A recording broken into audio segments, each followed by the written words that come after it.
Hello dear student, मैं कमलेश शर्मा एक बार आप सभी का फिर से स्वागत करता हूं निकी केमिस्ट्री क्लासेस में। तो बेटा आज हम बात करेंगे चैप्टर नंबर 3 जो आपका वैद्युत रसायन है उसके इंपॉर्टेंट एमसीक्यूज की। तो चलो बेटा स्टार्ट करते हैं। तो देखो बेटा आपका जो चैप्टर नंबर 3 है विद्युत रसायन, तो विद्युत रसायन का हम सबसे पहला क्वेश्चन देखते हैं कि कौन सा क्वेश्चन आपका बढ़िया क्वेश्चन है। तो देखो बेटा पहला क्वेश्चन है आपका कि विशिष्ट चालकता की विशिष्ट चालकता की इकाई है और पहला ऑप्शन लिखा है बेटा ओम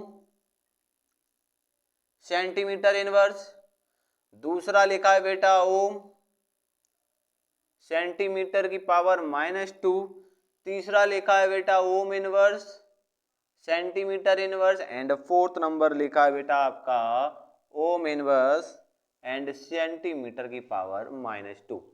तो देखो बेटा आप सबको ही पता है कि विशिष्ट चालकता की जो मात्रक है, वैसे ये सबको ही आता होगा, जिसको नहीं आता है वो जरूर देख ले बेटा कि आपका जो विशिष्ट चालकता है उसका मात्रक होता है बेटा ओम इनवर्स इंटू में सेंटीमीटर इनवर्स। क्लियर? देखो नेक्स्ट क्वेश्चन की ओर चलते हैं बेटा। नेक्स्ट क्वेश्चन है आपका कि किसी परमाणु की अभिक्रिया की दर, सॉरी अच्छा क्वेश्चन नहीं है, आगे चलते लिखा है डैनियल सेल में, डैनियल सेल में होने वाली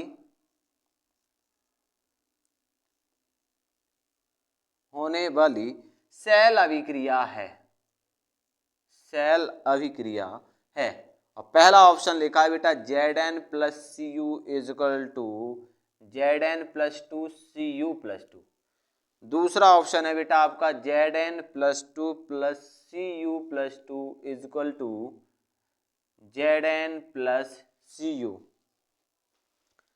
तीसरा ऑप्शन है बेटा Zn plus C U plus 2 is equal to Zn plus 2 plus C U and D option है बेटा आपका Zn plus 2 C U plus 2 is equal to Zn plus 2 plus C you.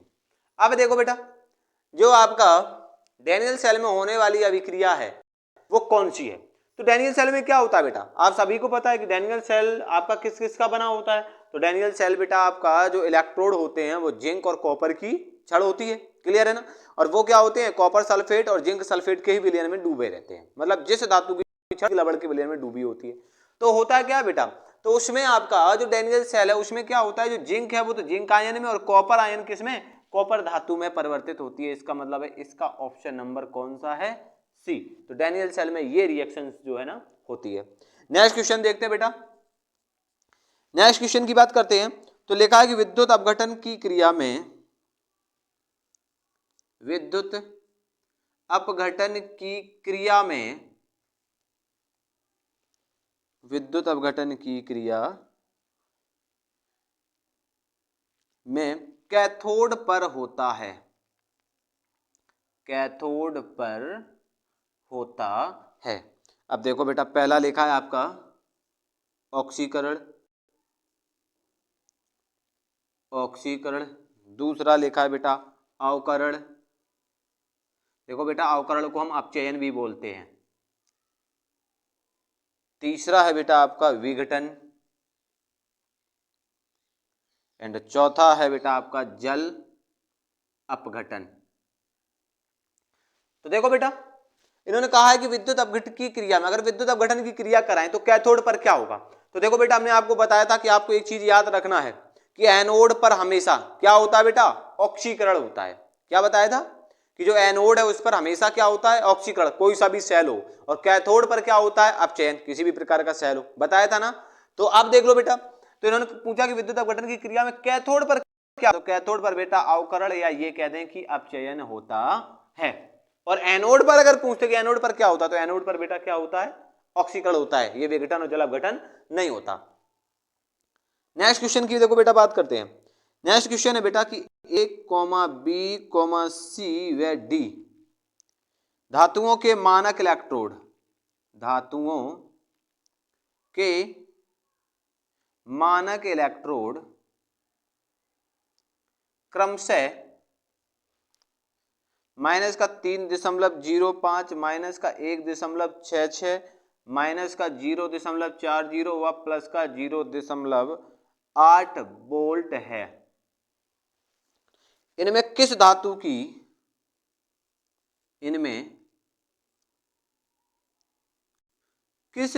की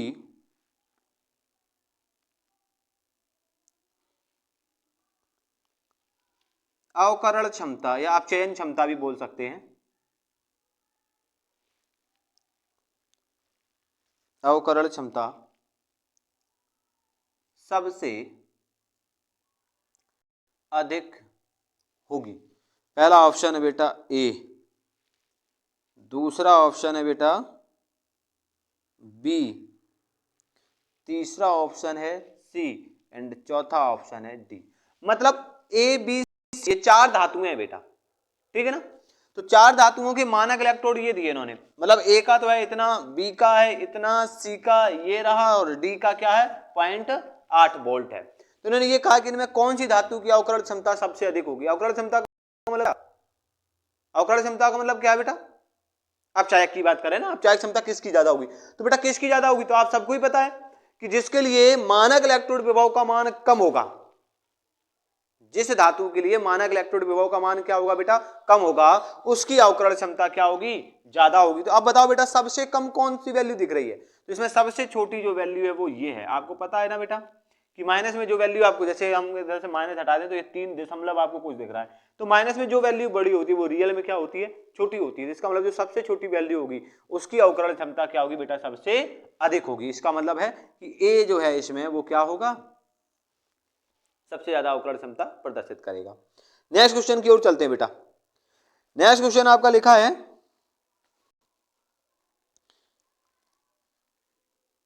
निम्नलिखित में कौन सा सेल हाइड्रोजन व oxygen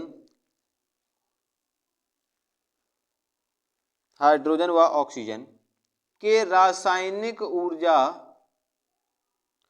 को वैद्युत ऊर्जा में बदलता है, रासायनिक ऊर्जा को विद्युत ऊर्जा में बदलता है। पहला ऑप्शन देखो इन्होंने लिखा बेटा पारा सेल, दूसरा पारा को बेटा मरकरी भी बोलते हैं ना, दूसरा बेटा डैनियल सेल, तीसरा इन्होंने दिया बेटा ईंधन सेल एंड चौथा दिया बेटा लेड संचय सेल या संचायक सेल, ठीक है ना संचायक सेल ये दिया। इन्होंने कहा कि बेटा निम्नलिखित में कौन सा सेल हाइड्रोजन व ऑक्सीजन के रासायनिक ऊर्जा को, मतलब हाइड्रोजन और ऑक्सीजन की इनकी क्रिया करा के जो रासायनिक ऊर्जा मिलेगी उसको विद्युत ऊर्जा में परिवर्तित करे। तो बेटा बताओ ऐसा कौन सा सेल है, तो आप सबको ही पता है बेटा कि हाइड्रोजन और ऑक्सीजन किस सेल में प्रयुक्त करते हैं बेटा ईंधन सेल में। किसमें प्रयुक्त करते हैं ईंधन सेल में प्रयुक्त करते हैं। तो ईंधन सेल क्या करेगा बेटा हाइड्रोजन और ऑक्सीजन की जो रासायनिक ऊर्जा होगी उसको ये किसमें विद्युत ऊर्जा में परिवर्तित करेगा। क्लियर, जल्दी से इनका स्क्रीनशॉट लो बेटा फिर आगे चलते हैं। अब देखो बेटा इसी के साथ नेक्स्ट क्वेश्चन की ओर चलते हैं। नेक्स्ट क्वेश्चन क्या है देखते हैं बेटा। नेक्स्ट क्वेश्चन लिखा कि प्लेटिनम इलेक्ट्रोड का पीटी इलेक्ट्रोड का इस्तेमाल करके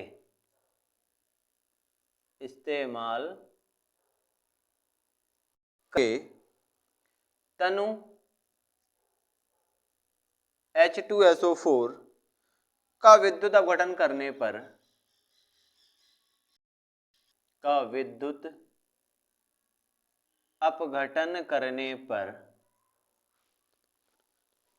एनोड पर कौन सी गैस मुक्त होती है, एनोड पर कौन सी गैस मुक्त होती है। देखो बेटा पहला ऑप्शन है बेटा आपका H2S, दूसरा O2, तीसरा है बेटा SO2 एंड चौथा है H2। अब देखो बेटा, देखा कि पीटी इलेक्ट्रोड का इस्तेमाल करके, पीटी इलेक्ट्रोड का इस्तेमाल कहां पर करते हैं बेटा, बोलो, माना हाइड्रोजन इलेक्ट्रोड में। तो होता क्या है बेटा, बहुत से बच्चे ये गलती करते हैं कि भाई प्लेटिनम इलेक्ट्रोड का उपयोग जो है ना वो मानक हाइड्रोजन इलेक्ट्रोड में हुआ तो इसका मतलब है हाइड्रोजन गैस निकलेगी। यहां पर क्या करते हो बेटा, आप गलती कर जाते हो, जबकि रियल में क्या होता है, वो जो हाइड्रोजन गैस निकलती है ना बेटा, वो निकलती है कैथोड पर। कहां निकलती है, कैथोड पर। लेकिन इन्होंने क्या पूछा है, इन्होंने कहा है कि पीटी इलेक्ट्रोड का इस्तेमाल करके तनु H2SO4 का विद्युत अपघटन करने पर एनोड पर कौन सी गैस मुक्त होती है। तो देखो बेटा, हम आपको बता दें कि एनोड पर आपकी कौन सी ऑक्सीजन गैस जो है ना वो मुक्त होती है प्लेटिनम में। समझ गए ना, जब हम प्लेटिनम इलेक्ट्रोड का यूज लेंगे, किसमें, SHE में, सिंपल हाइड्रोजन इलेक्ट्रोड में, या स्टैंडर्ड बोल सकते हैं। क्लियर है कि नहीं। चलो आगे देखो बेटा, नेक्स्ट क्वेश्चन की बात करते हैं। नेक्स्ट क्वेश्चन है कि बेटा एक सेल है, सेल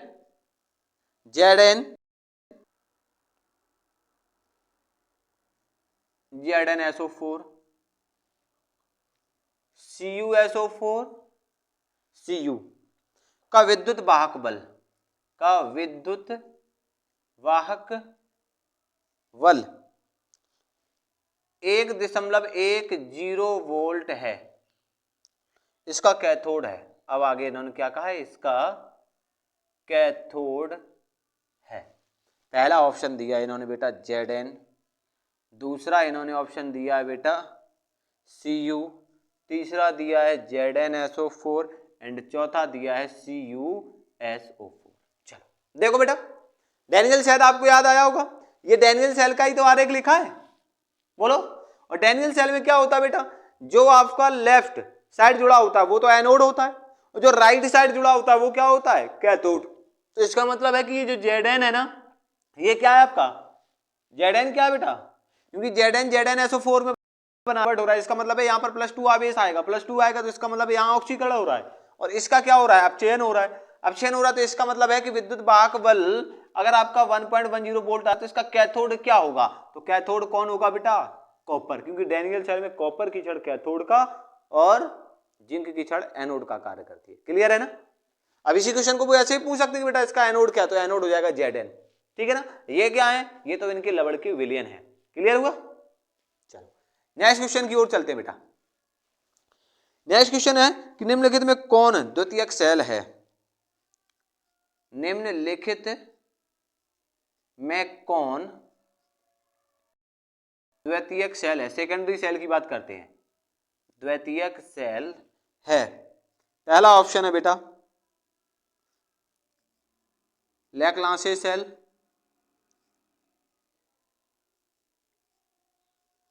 दूसरा है बेटा लेड संचायक सेल, तीसरा है बेटा सांद्रण सेल,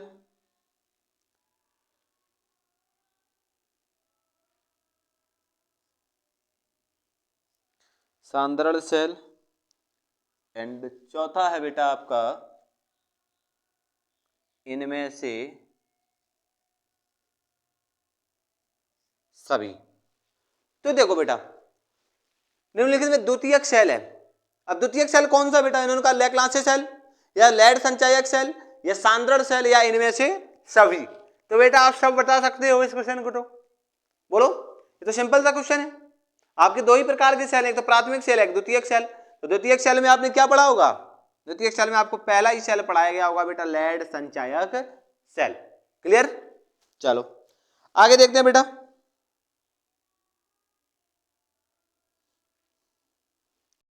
अगला क्वेश्चन है बेटा किस धातु की आयनन ऊर्जा सबसे कम है, आयनन ऊर्जा सबसे कम है। पहला ऑप्शन है बेटा आपका Li, दूसरा ऑप्शन है K, तीसरा ऑप्शन है बेटा Na एंड चौथा ऑप्शन है CS। अब देखो बेटा इसको समझो, इन्होंने कहा है कि किस धातु की आयनन ऊर्जा सबसे कम। तो देखो बेटा जरा ध्यान से देखो, पहले option Li, K, Na, CS। तो बेटा आप ध्यान से देखो तो इन सभी धातुओं की अगर हम बात करें तो ये एक ही ग्रुप के हैं, सभी सभी एक ही ग्रुप के हैं ना, एक ही ग्रुप के हैं। तो हम इसको क्या करते हैं बेटा ग्रुप वाइज, पहले तो सॉरी एक ही ग्रुप के हैं तो इनको हम अरेंज करते हैं। तो सबसे पहले क्या आएगा एल आई, फिर एन ए, फिर के, फिर सी एस, यानी कि इस प्रकार से। अब आपको पता ही है बेटा कि जैसे जैसे हम वर्ग में ऊपर से नीचे जाते जाएंगे वैसे वैसे आयनन ऊर्जा का मान क्या होता जाएगा, कम होता जाएगा। इसका मतलब सबसे कम किसका होगा, सी एस का। किसका होगा, सी एस का। क्लियर। नेक्स्ट क्वेश्चन की ओर चलते हैं बेटा। नेक्स्ट क्वेश्चन है आपका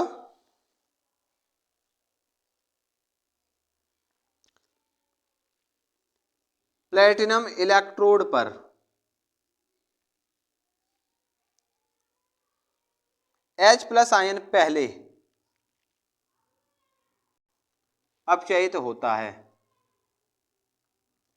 पहले अपचयित होता है। पहला ऑप्शन है बेटा आपका ए नंबर Zn+2 से, दूसरा है Cu+2 से, तीसरा है बेटा Ag+2 से, सॉरी Ag+ से, एंड डी है बेटा आपका I2 से। चलो अब देखो ने लिखा कि पीटी इलेक्ट्रोड पर H+ आयन पहले अपचयित होगा। पहले किससे अपचयित होगा, जिंक से या कॉपर से या सिल्वर से या फिर आयोडीन से। समझ रहे हैं ना बेटा। अब देखो बेटा इसके लिए हम क्या करते हैं, इसके लिए हम विद्युत रासायनिक श्रेणी की हेल्प लेते हैं।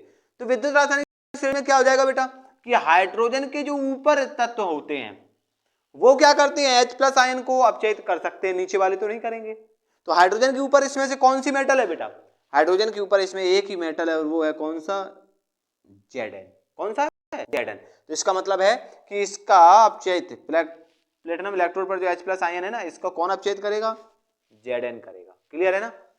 नेक्स्ट आगे चलते हैं बेटा, नेक्स्ट क्वेश्चन की ओर चलते हैं। तो नेक्स्ट क्वेश्चन है आपका बेटा कि निम्नलिखित में कौन क्रिया संभव नहीं है, निम्नलिखित में कौन सी प्रतिक्रिया कह दो चाहे बेटा आप अभिक्रिया कह दो, अभिक्रिया संभव नहीं है। देखना बेटा बहुत ही अच्छा क्वेश्चन है। Cu+2Ag NO3 और इससे बन रहा है CuNO3 का होल ट्वाइस प्लस 2Ag। दूसरा ऑप्शन है बेटा आपका CaO+H2 Ca+H2O। तीसरा है बेटा CuO+H2 Cu+H2O एंड चौथा और लास्ट ऑप्शन है बेटा Fe+H2SO4, इधर है बेटा FeSO4+H2। देखो ये क्वेश्चन भी बेटा आपका विद्युत रासायनिक सीरीज से। अब विद्युत रासायनिक सीरीज में क्या होगा बेटा, अब इन्होंने कहा कि निम्नलिखित में कौन सी अभिक्रिया संभव है, कौन सी अभिक्रिया संभव है। पहला इन्होंने कहा कि कॉपर अगर विलयन में डालेंगे तो कॉपर नाइट्रेट बनेगा, Ag अवक्षेपित होगा। यह अभिक्रिया संभव है या नहीं है बेटा, क्योंकि आपको पता है कि विद्युत रासायनिक श्रेणी में नीचे जो आपकी धातुएं होंगी ना वो ऊपर वाले धातु को, जैसे ये मान लो विद्युत रासायनिक श्रेणी की हम बात करें तो ये विद्युत रासायनिक श्रेणी है आपकी,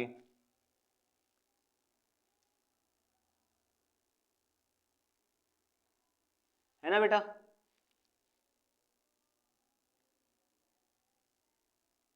ये रहा, तो हाइड्रोजन के ऊपर ये वाली तो ये मेटल थी। अब हाइड्रोजन के नीचे कौन सी थी, हाइड्रोजन के नीचे ये थी, ये रही। नॉर्मली की बात करते हैं।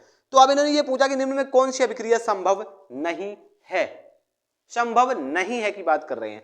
तो संभव नहीं है तो यहां पर देखो कॉपर और AgNO3 की विलयन की बात करें तो देखो बेटा Ag नीचे है, कॉपर ऊपर है, तो कॉपर क्या करेगा, अपने से नीचे स्थित धातु के लवण के विलयन से धातु को अपचयित कर देगी या धातु को ये कहते हैं अवक्षेपित कर देगी बिल्कुल। इसका मतलब है पहला तो होगी। दूसरा क्या लिखा बेटा, अब देखो CaO कैल्शियम है ना। अब देखो बेटा अब यहां पर देखो ये Ca के नीचे होगा बेटा ये हाइड्रोजन, क्योंकि ये सारे के सारे इसी के नीचे लिखे हैं। हाइड्रोजन मान लो अभी यहां पर है, तो अब क्या हो जाएगा बेटा, क्या हाइड्रोजन कैल्शियम ऑक्साइड से ऑक्सीजन को अलग कर सकते नहीं, क्योंकि हाइड्रोजन से कैल्शियम ऊपर है, क्योंकि नीचे वाले तो कर सकते हैं। जैसे मान लो अब यहां पर CaO है तो CaO से ऑक्सीजन को हाइड्रोजन तो रिमूव नहीं कर सकते। इसका मतलब है यही आपकी संभव नहीं होगी। अदर और भी देख लेते बेटा, आगे CuO है, देखो बेटा CuO, अब हाइड्रोजन के नीचे ही तो है Cu, तो इसका मतलब हाइड्रोजन यहाँ से तो अवक्षेपित कर लेगी, ऊपर वाला नीचे को तो हटा सकता है। ऐसे बेटा Fe तो Fe देखो बेटा कहाँ गया, Fe तो बेटा Fe कहाँ है,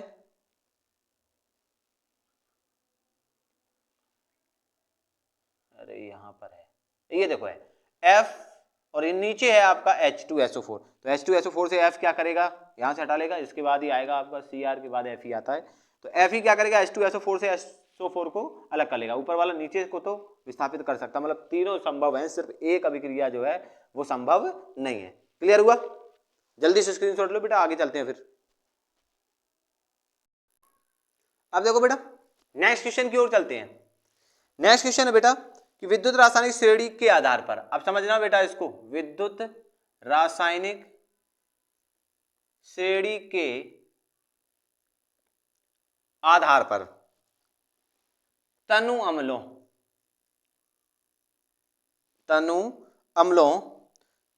से अभिक्रिया कर हाइड्रोजन नहीं प्रदान करने वाली धातुएं हैं, H2 नहीं प्रदान करने वाली धातुएं हैं। पहला ऑप्शन देखो क्या दिया है, पहला दिया इन्होंने बेटा CaSrBa, दूसरा ऑप्शन है बेटा CuAgAu, तीसरा ऑप्शन है बेटा ZnFePb एंड बेटा चौथा ऑप्शन है NaZnAl। अब देखो बेटा, अब इन्होंने कहा है कि विद्युत रासायनिक श्रेणी के आधार पर तनु अम्लों से, तनु अम्ल जैसे मान लो हमने बेटा नाइट्रिक अम्ल या H2SO4 कुछ भी ले लिया, अब इसकी क्रिया में से किसी धातु से कराएं तो वो हाइड्रोजन प्रदान नहीं करेंगे, तो हाइड्रोजन प्रदान का मतलब है कि यहाँ पर हम ऐसी मेटल लें जो हाइड्रोजन के कहाँ स्थित हो बेटा, क्योंकि हाइड्रोजन नहीं प्रदान करेंगी, तो इसका मतलब है अगर हाइड्रोजन से ऊपर वाली धातु है तो वो क्या करेगी, यहाँ से हाइड्रोजन प्रदान कर देगी, लेकिन हाइड्रोजन के नीचे वाली अगर मेटल ले लें जो हाइड्रोजन के नीचे है, तो हाइड्रोजन के नीचे कौन कौन सी बेटा, कॉपर, सिल्वर और गोल्ड, ये तीन मेटल ऐसी हैं जो हाइड्रोजन विस्थापित नहीं करेंगी, या ये कह दें कि हाइड्रोजन को प्रदान नहीं करेंगी। क्लियर हो गया। नेक्स्ट क्वेश्चन देखते हैं बेटा।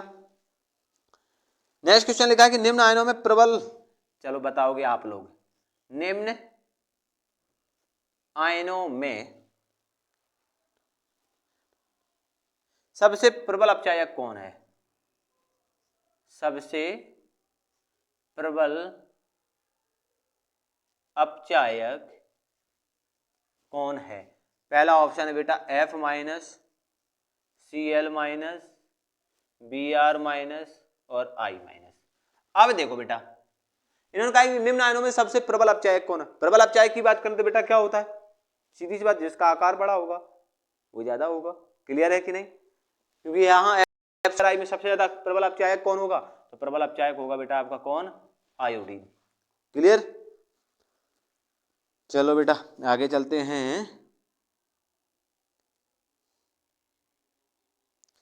हाँ इसको बताओ, देखो बेटा ये क्वेश्चन बढ़िया क्वेश्चन है, लिखा है बेटा Mg के Fe व Zn, Fe व Zn धातुओं की अपचायक क्षमता का बढ़ता क्रम,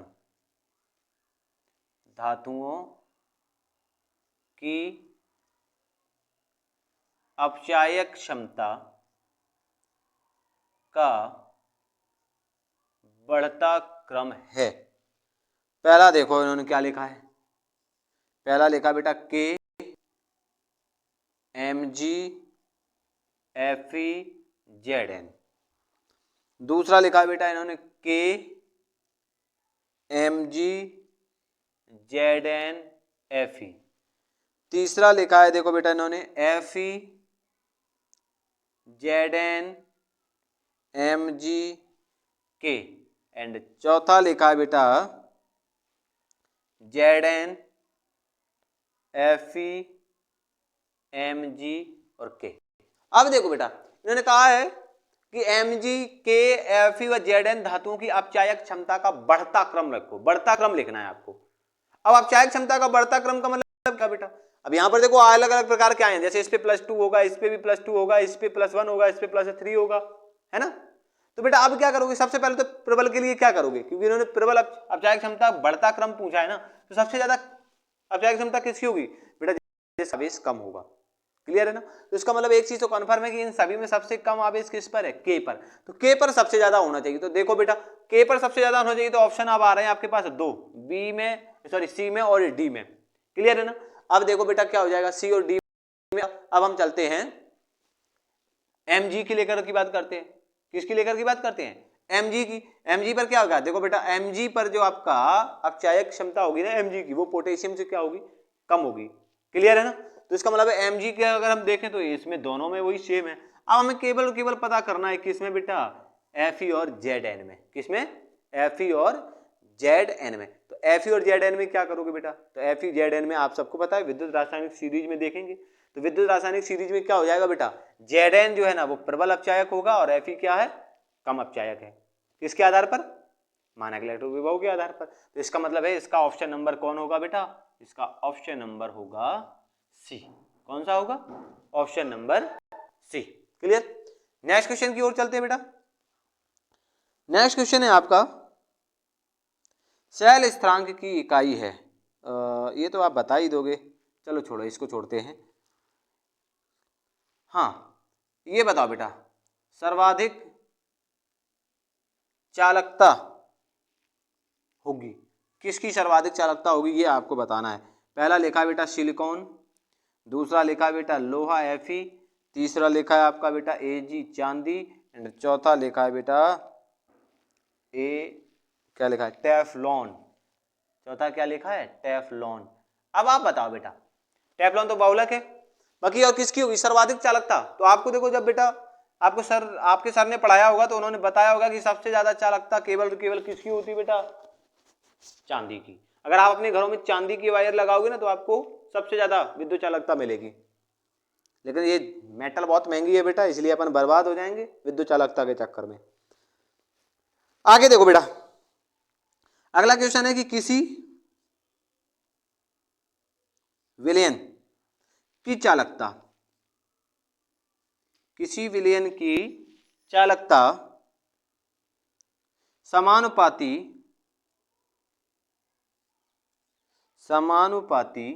होता है। देखो विलयन की चालकता किसके समानुपाती होता है, तो पहला लिखा है बेटा तनुता के, दूसरा लिखा है आयनों की संख्याओं पर,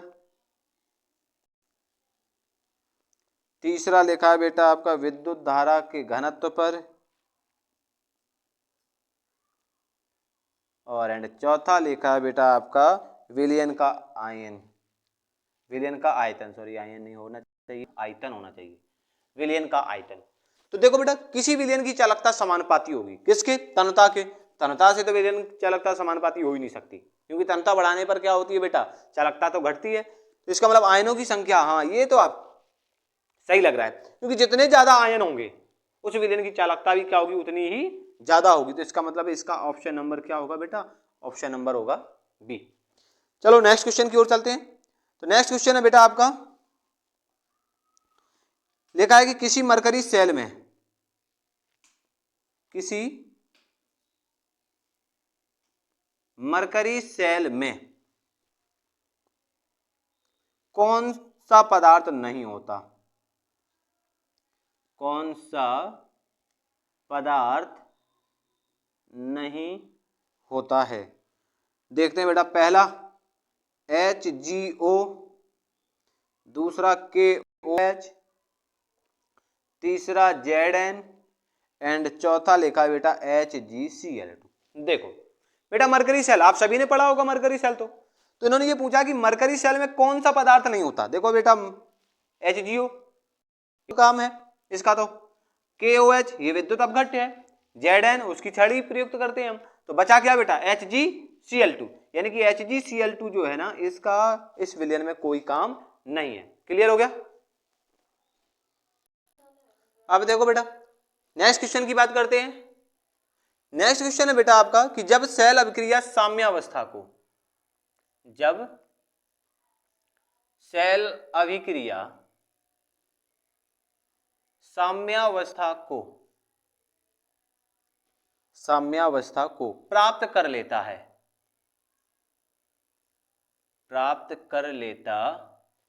है, उस समय सेल का ईएमएफ होता है, उस समय सेल का ईएमएफ, इलेक्ट्रोमोटिव फोर्स, समझ गए ना बेटा? ईएमएफ का मतलब इलेक्ट्रोमोटिव फोर्स। तो इलेक्ट्रोमोटिव फोर्स होगा, पहला ऑप्शन लिखा बेटा आपका 0, दूसरा लिखा बेटा आपका धनात्मक, तीसरा है ऋणात्मक, एंड चौथा लिखा बेटा निश्चित नहीं। अब बताओ बेटा, अब देखो बेटा, जब आपको आपके सर ने पढ़ाया होगा तो उन्होंने एक चीज बताई होगी कि साम्यावस्था पर क्या होता है, सेल अभिक्रिया के लिए ईएमएफ का मान, इलेक्ट्रोमोटिव फोर्स यानी कि विद्युत वाहक बल क्या हो जाता है बेटा? 0 हो जाता है। क्या हो जाता है? तो बच्चों को समझ में आ रहा है ना? चलो आगे देखते हैं बेटा। नेक्स्ट क्वेश्चन लिखा है, देखा किसी अर्ध सेल का इलेक्ट्रोड विभव निर्भर करता है, किसी अर्ध सेल का इलेक्ट्रोड विभव निर्भर करता है,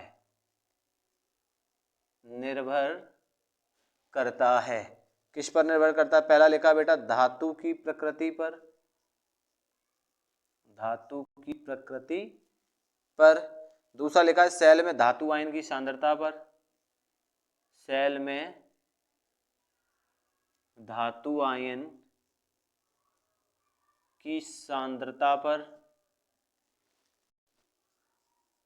तीसरा है बेटा ताप क्रम पर, एंड चौथा है उपरोक्त सभी। देखो बेटा, किसी सेल का सेल विभव निर्भर करता है, सेल विभव की बात कर रहे हैं तो लिखा है धातु की प्रकृति पर। पहला ऑप्शन हमें सही लग रहा है कि बेटा धातु की प्रकृति पर क्या करता है? निर्भर करता है सेल विभव। तो अब आगे देखो, सॉरी इलेक्ट्रोड विभव। और दूसरा देखो, सेल में धातु आयन की सांद्रता पर, धातु आयनों की सांद्रता पर भी निर्भर करता है, क्योंकि सांद्रता जितनी ज्यादा होगी इलेक्ट्रोड विभव का मान भी उतना ही क्या होगा? ज्यादा होगा। तीसरा लिखा है ताप क्रम पर, ताप क्रम पर भी निर्भर करता है, क्योंकि जितना ज्यादा ताप करेंगे उतनी ज्यादा आयन निकलेंगे, जितने ज्यादा आयन मिलेंगे उतना ही इलेक्ट्रोड विभव क्या होगा? ज्यादा। तो इसका मतलब है इसका ऑप्शन क्या होगा? उपरोक्त सभी। इन तीनों कारणों पर वो क्या करता है बेटा? निर्भर करता है सेल का इलेक्ट्रोड विभव। नेक्स्ट अगला क्वेश्चन देखते हैं बेटा। आगे लिखा बेटा कि कॉपर सल्फेट को CuSO4 को एल्यूमिनियम के बर्तन में नहीं रखा जा सकता, एल्यूमिनियम के बर्तन में नहीं रखा जा सकता है, क्योंकि भाई क्यों नहीं रखा जा सकता है? तो पहला ऑप्शन है आपका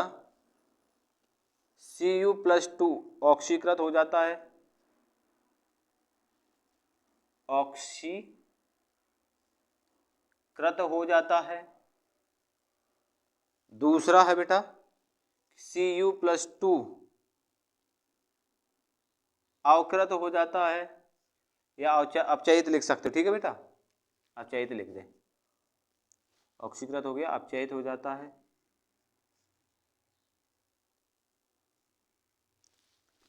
तीसरा ऑप्शन है बेटा Al अपचयित हो जाता है।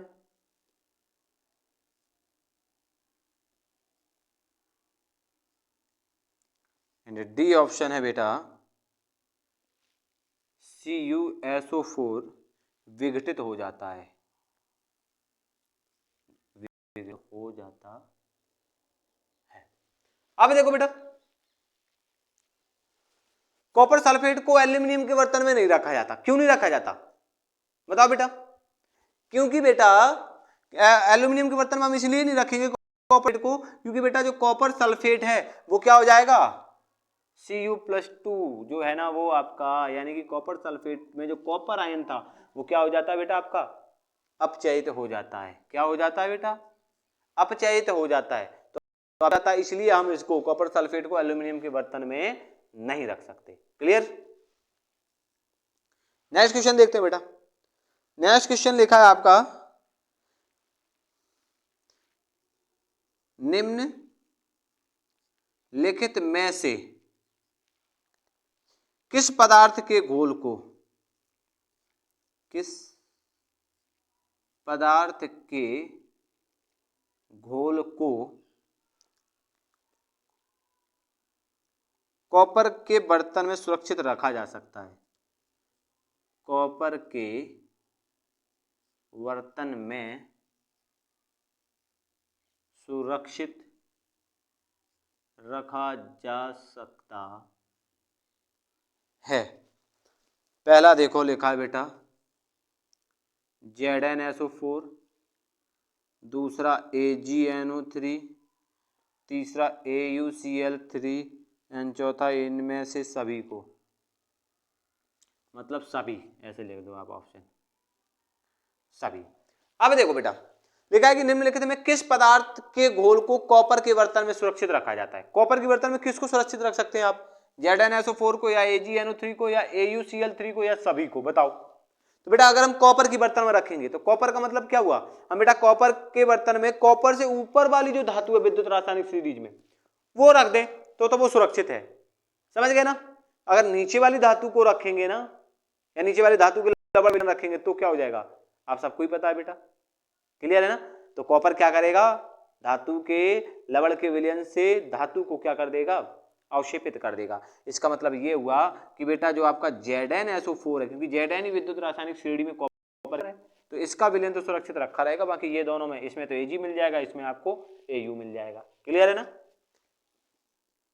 आगे देखो बेटा नेक्स्ट क्वेश्चन की ओर चलते हैं। नेक्स्ट क्वेश्चन है बेटा, इसको भी आप बताओगे, नहीं इसको छोड़ो मैं बताऊंगा, अगला क्वेश्चन देखते हैं। देखा बेटा यदि किसी सेल में अचानक, यदि किसी सेल में अचानक सॉल्ट ब्रिज, सॉल्ट ब्रिज का मतलब बेटा लवण सेतु, लवण सेतु को हटा लिया जाए तो, को हटा लिया जाए तो सेल का वोल्टेज, तो सेल का वोल्टेज, अब देखो ऑप्शन बढ़ता है, दूसरा घटता है, तीसरा शून्य हो जाएगा, शून्य हो जाएगा, या चौथा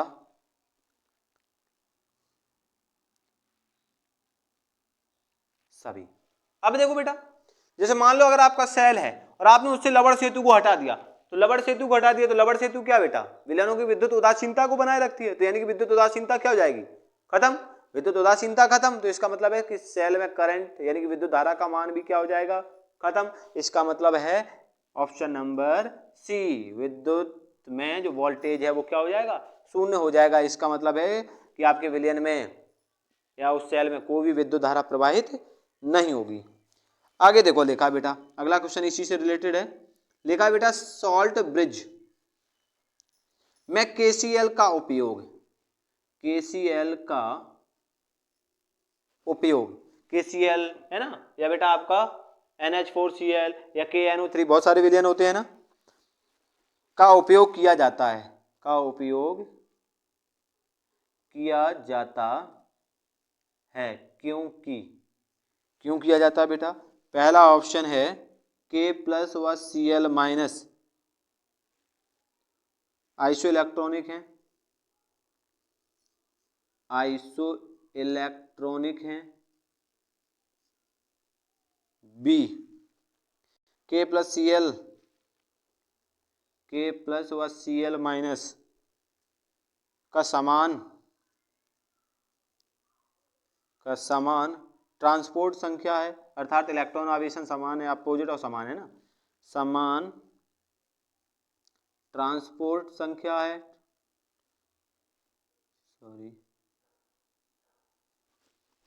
जी KCl एक प्रबल इलेक्ट्रोलाइट है, प्रबल इलेक्ट्रोलाइट है, एंड डी या KCl अगर अगर विलयन के साथ अच्छी जेली बनाता है, विलयन के साथ अच्छी जेली बनाता है। देखो बेटा इस क्वेश्चन की बात करें, लिखा है साल्ट ब्रिज में KCl का उपयोग किया जाता है। क्यों किया जाता है KCl का? बेटा K प्लस व Cl आइसो इलेक्ट्रॉनिक है, या K प्लस व Cl माइनस का समान ट्रांसपोर्ट संख्या है, या ये कहते हैं कि KCl एक प्रबल इलेक्ट्रोलाइट है, या ये कहते हैं कि KCl जो है ना वो अगर अगर विलयन के साथ मिलकर एक अच्छी जेली बनाता है। तो अब आप बताओ बेटा साल्ट ब्रिज का ऐसा क्या कार्य है? तो साल्ट ब्रिज का क्या कार्य है बेटा? तो इसका ऑप्शन नंबर बी देखो, K प्लस व Cl माइनस का समान ट्रांसपोर्ट संख्या है, मतलब जितने K प्लस आयन देगा उतने ही Cl आयन लेगा। मतलब ये हुआ कि यहाँ पर इलेक्ट्रॉनों का ट्रांसफर होगा ना वो समान संख्या में होगा, यही काम है सॉल्ट ब्रिज का। क्लियर? जल्दी से स्क्रीनशॉट लो बेटा। अब देखो बेटा नेक्स्ट क्वेश्चन है, नेक्स्ट क्वेश्चन फिर से इसी से रिलेटेड दे रहे हैं सॉल्ट ब्रिज से। तो हम लिख रहे हैं बेटा कि पोटेशियम नाइट्रेट KNO3 का संतृप्त विलयन लवण सेतु कह दो बेटा, चाहे सॉल्ट ब्रिज कह दो, ठीक है ना। लवण सेतु बनाने के लिए उपयोग किया जाता है, लवण सेतु बनाने के लिए उपयोग किया जाता है। क्योंकि, अब बेटा क्यों किया जाता है अब देखना, क्योंकि पहला ऑप्शन K प्लस की गति NO3 माइनस से अधिक है, दूसरा कि NO3 की गति NO3 माइनस की गति K प्लस से अधिक है, तीसरा कि K प्लस व NO3 माइनस दोनों की गति समान है, और डी KNO3 जल में अधिक घुलनशील है। अब बता बेटा लवण सेतु में जो हम लवण का विलयन लेते हैं तो एक चीज तो आपको समझ ही आ गई क्या, जैसे अभी पहले क्वेश्चन में पूछा था कि उसमें क्या होता है बेटा कि आयनों में जो आपका इलेक्ट्रॉन्स होते हैं ना वो समान संख्या में इलेक्ट्रॉन त्यागते हैं और ग्रहण करते हैं, मतलब एक त्यागेगा तो एक क्या करेगा, ग्रहण करेगा। एक तो ये था ट्रांसपोर्ट संख्या समान थी। दूसरा रीजन क्या है, दूसरा रीजन क्या है बेटा? तो दूसरा रीजन अब इस क्वेश्चन मिल जाएगा, क्या K प्लस की गति NO3 से अधिक होती है या NO3 की गति K प्लस से अधिक होती है? तो बेटा आयनों की गतियां जो है ना अधिक नहीं होती हैं, आयनों की गतियां कैसी होती हैं, समान होती हैं, यानी कि इसका ऑप्शन नंबर क्या होगा, तीसरा। क्या कि जो आपका K प्लस NO3 है ना इन दोनों की गतियां क्या होंगी, समान होंगी। मतलब अगर हम KCl होता तो बेटा क्या कहते हैं हम, K प्लस और Cl आयन की गतियां क्या होंगी, समान होंगी। क्लियर है ना? चलो नेक्स्ट क्वेश्चन की ओर चलते हैं बेटा। नेक्स्ट क्वेश्चन है कि लोहे पर प्लेटिंग के लिए, लोहे पर प्लेटिंग के लिए सबसे अधिक उपयुक्त धातु, सबसे अधिक उपयुक्त धातु जो संसारण के विरुद्ध, जो संसारण के विरुद्ध सुरक्षा करती है, सुरक्षा करती है। लोहे की अगर हमें प्लेटिंग इलेक्ट्रोप्लेटिंग करनी है तो कौन सी धातु सबसे अच्छी होगी जो संचारण का विरोध करेगी? तो पहला लिखा है N, दूसरा है बेटा Cu, तीसरा है Sn एंड बेटा चौथा ऑप्शन है आपका Zn। तो सबसे अच्छी कौन सी होगी? निकिल और कॉपर ये तो महंगी है बेटा लोहे से। अगर हम टिन और जिंक की बात करें तो टिन और जिंक में क्या होगी, वैसे हम टिन की भी कर सकते हैं, जिंक की भी कर सकते हैं, कॉपर की भी कर सकते हैं, Ni की भी कर सकते हैं, लेकिन सबसे अच्छी क्या होगी, सबसे अच्छी जो होगी बेटा वो कौन सी धातु होगी आपकी, जिंक, Zn, जस्ता। क्लियर है ना? ये मेटल सबसे अच्छी होगी किसके लिए? लोहे पर इलेक्ट्रोप्लेटिंग के लिए। नेक्स्ट क्वेश्चन देखते हैं बेटा। नेक्स्ट क्वेश्चन है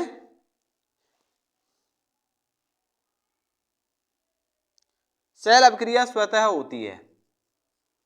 सेल अभिक्रिया स्वतः मतलब होती है जब, सिंपल सा क्वेश्चन है, इसको तो आप बता ही दोगे बेटा। कब होती है?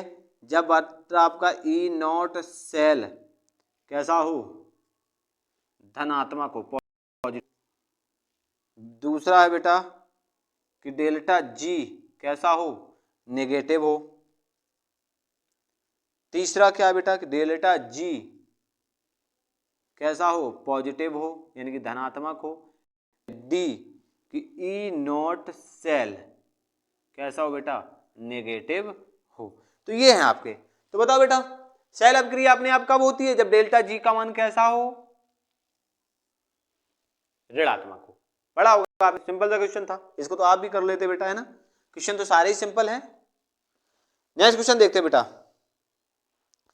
अच्छा ये क्वेश्चन बताना आप, लोहे का संरक्षण, लोहे का संरक्षण रोकने का सबसे अच्छा तरीका है। रोकने का सबसे अच्छा तरीका है, पहला है, देखो इसको कैसे सुरक्षित रखते हैं बेटा। पहला आयरन Fe कैथोड बनाकर, बी खारे जल में रखकर, सी इनमें से दोनों, एंड डी इनमें से कोई नहीं, इनमें से कोई नहीं। चलो देखो बेटा, अब इन्होंने कहा है कि लोहे का संरक्षण रोकने के लिए सबसे अच्छा तरीका है। अब बेटा देखो लोहे का, सॉरी संरक्षण नहीं, संक्षारण, लोहे का संक्षारण रोकने के लिए सबसे अच्छा तरीका क्या है? बेटा लोहे के संक्षारण में होता क्या है? लोहे का ऑक्सीकरण हो जाता है आयरन ऑक्साइड में। क्लियर है ना? तो ऑक्सीकरण किस पर होता है? एनोड पर।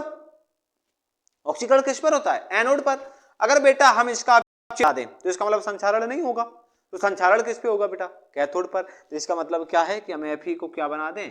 कैथोड बना दें। तो Fe कैथोड पर इसका संक्षारण सबसे अच्छे तरीके से होता है, रोका जा सकता है। नेक्स्ट क्वेश्चन देखो बेटा, लिखा है जब शीशा संचायक बैटरी, जब शीशा संचायक बैटरी आवेशित होती है, आवेशित होती है, तब क्या होता है बेटा? पहला ऑप्शन है कि लेड डाइऑक्साइड घुल जाती है, यानी कि PbO2 घुल जाती है। दूसरा H2SO4 पुनः बन जाता है, आवेशित होने की बात है ना। तीसरा Pb से PbSO4 के साथ स्थानांतरित कर दी जाती है।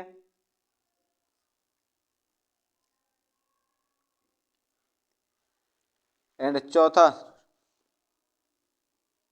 H2SO4 की सांद्रता घट जाती है।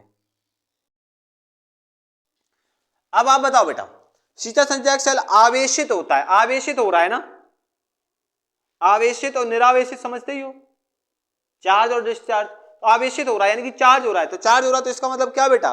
इसका मतलब ये है कि जो आपका PbO2 बना वो वापस घुलने लग गया। समझ गए ना? क्योंकि जब निरावेशित होता है तो तब कंप्लीट ही तो बनता है ना PbO2। अब ये घुलना स्टार्ट हो जाए तो इसका मतलब है बेटा वो आवेश यानी कि चार्ज होने लग गया। नेक्स्ट क्वेश्चन देखते हैं बेटा, लिखा है बेटा ईंधन सेल में, ईंधन सेल में से कौन सी अभिक्रिया प्रयुक्त होती है? ईंधन सेल में कौन सी अभिक्रिया प्रयुक्त होती है। पहला ऑप्शन देखो बेटा, इसका कुछ रिएक्शन है बेटा, CD प्लस 2NiOH का होल ट्वाइस, नहीं के साथ तो थ्राइस होना चाहिए, कोई बात नहीं, CDO प्लस 2NiOH का whole twice plus H। A number option.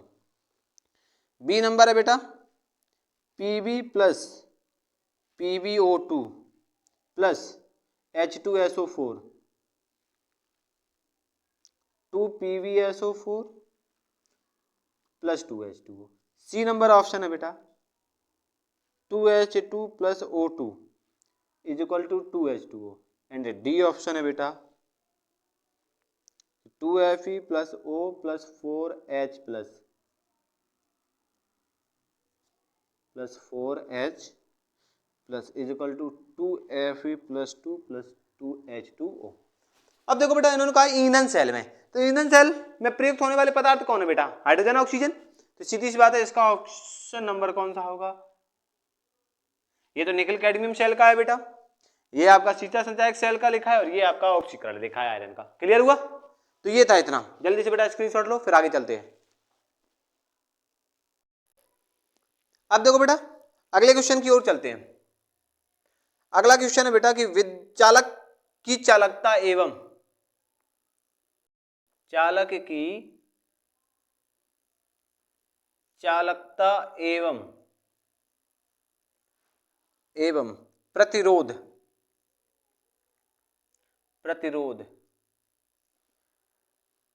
निम्नलिखित से किस प्रकार संबंधित है? निम्नांकित से किस प्रकार संबंधित है? पहला ऑप्शन, ये तो बेटा आपको आ जाना चाहिए, सी समानुपाती आर, बी नंबर सी बराबर आर, सी नंबर सी बराबर 1/r, एंड डी नंबर बेटा सी बराबर IR। अब देखो बेटा, देखा कि चालक की चालकता एवं प्रतिरोध, आपको पता है बेटा प्रतिरोध और चालकता का, यानी कि विद्युत धारा का और प्रतिरोध का एक दूसरे का साथ कैसा बेटा 36 का आंकड़ा चलता है, मतलब एक दूसरे के ये क्या होते हैं? अपोजिट होते हैं। अपोजिट होते हैं तो इसका मतलब यहां पर आपका ऑप्शन नंबर क्या हो जाएगा? सी। कौन सा ऑप्शन होगा? सी। नेक्स्ट क्वेश्चन की ओर चलते हैं बेटा। नेक्स्ट क्वेश्चन लिखा है कि तापमान में वृद्धि के साथ, अगर हम तापमान बढ़ाएंगे तो क्या होने वाला है, देखते हैं बेटा। तो तापमान में वृद्धि के साथ धातु की चालकता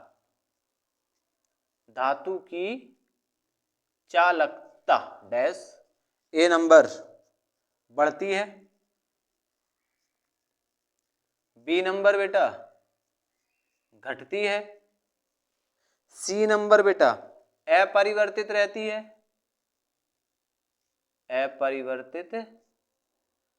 है, एंड डी और लास्ट नंबर लिखना बेटा 2 गुनी हो जाती है, 2 गुनी हो जाती है। देखो बेटा, तापमान में वृद्धि के साथ धातु की चालकता, अब क्या होगा बेटा, मान लो अगर कोई धातु है और उसको हम गर्म करना स्टार्ट कर दें, तापमान उसका बढ़ा दें, तो बेटा उसका टेम्परेचर बढ़ क्या हो जाएगा? प्रतिरोध बढ़ जाएगा। क्या बढ़ जाएगा? प्रतिरोध, अर्थात उनमें होने वाला कंपन बढ़ जाएगा। अब प्रतिरोध बढ़ गया तो क्या हो जाएगा? अभी देखो बेटा, हमने कहा कि प्रतिरोध का चालकता से 36 का आंकड़ा है, यानी कि प्रतिरोध बढ़ेगा तो चालकता क्या होगी? कम होगी। तो बेटा वही बात यहां पर ही, तापमान बढ़ाने जब भी क्या होगा बेटा, तापमान बढ़ाओगे तो धातु की चालकता क्या होगी? घटेगी। क्यों? क्योंकि तापमान बढ़ाने से धातु का प्रतिरोध बढ़ जाता है, और प्रतिरोध बढ़ेगा तो चालकता क्या होगी? कम होगी। क्लियर? आगे चलते हैं बेटा नेक्स्ट क्वेश्चन की ओर। नेक्स्ट क्वेश्चन है बेटा Zn, ये S और यहां बना Zn प्लस 2, Cu प्लस 2, ये आपका एक्वस फॉर्म में होगा, जली है एक्वस, और इससे बना Cu यानी कि सॉलिड है। चलो, ये क्वेश्चन लिखा है, और ये इन्होंने नीचे लिखा है कि ये एनोड है और ये आपका कैथोड है। ये क्वेश्चन है, और इसके आंसर देखो लिखा बेटा वेस्टर्न सेल। दूसरा लिखा है बेटा डैनियल सेल, तीसरा लिखा है बेटा कैलोमेल सेल, एंड चौथा लिखा है मानक सेल। बेटा इसको तो बताने की जरूरत है ही नहीं, सबसे सिंपल इस चैप्टर का क्वेश्चन है जो सभी बच्चे आंख बंद करके बता देंगे कि ये कौन सा आंसर होगा इसका। मैं नहीं बताने वाला, आप खुद ही समझ गए होगे, है ना। चलो अच्छा इसका बताओ, लास्ट क्वेश्चन है बेटा। लिखा है कि एक सेल का विद्युत वाहक बल अपचयन विभव के शब्दों में, अच्छा अपचयन विभव के शब्दों में अपने दाएं व बाएं इलेक्ट्रोडों के लिए होता है, अपने दाएं व बाएं इलेक्ट्रोडों के लिए होता है। पहला इसका आंसर लिखा है कि E बराबर E दायां माइनस E बायां। दूसरा लिखा है बेटा E बराबर E बायां प्लस E दायां। तीसरा लिखा है बेटा बराबर E बराबर E दायां माइनस E बायां। एंड चौथा लिखा है बेटा E बराबर माइनस E दायां और प्लस E बायां। अब बताओ बेटा E दायां बायां आपको ये लिखाया था ना बेटा, और लिखाया भी होगा, जो बच्चे देख रहे हैं तो उनको भी पता है कि बेटा इन्होंने कहा कि एक सेल का विद्युत वाहक बल यानी कि इलेक्ट्रोमोटिव फोर्स की बात कर रहे हैं, तो विद्युत वाहक बल अपचयन विभव के शब्दों में अपने दाएं और बाएं इलेक्ट्रोड के रूप में लिखा है। तो दाएं बाएं में क्या हो जाएगा बेटा, तो आपका क्या होता है E बराबर E दायां माइनस E बायां। क्लियर हो गया। तो बेटा ये थे आपके कुछ इंपॉर्टेंट क्वेश्चंस आपके इलेक्ट्रोकेमिस्ट्री के। इलेक्ट्रोकेमिस्ट्री के बेटा आपके यही इंपॉर्टेंट क्वेश्चन है, इनमें से आपके एक दो क्वेश्चन जो है ना आपको बोर्ड में मिलेंगे। तो अगर आपको वीडियो पसंद आया हो तो बेटा लाइक शेयर और सब्सक्राइब ये जरूर कर दें और अपने दोस्तों को शेयर करें। धन्यवाद।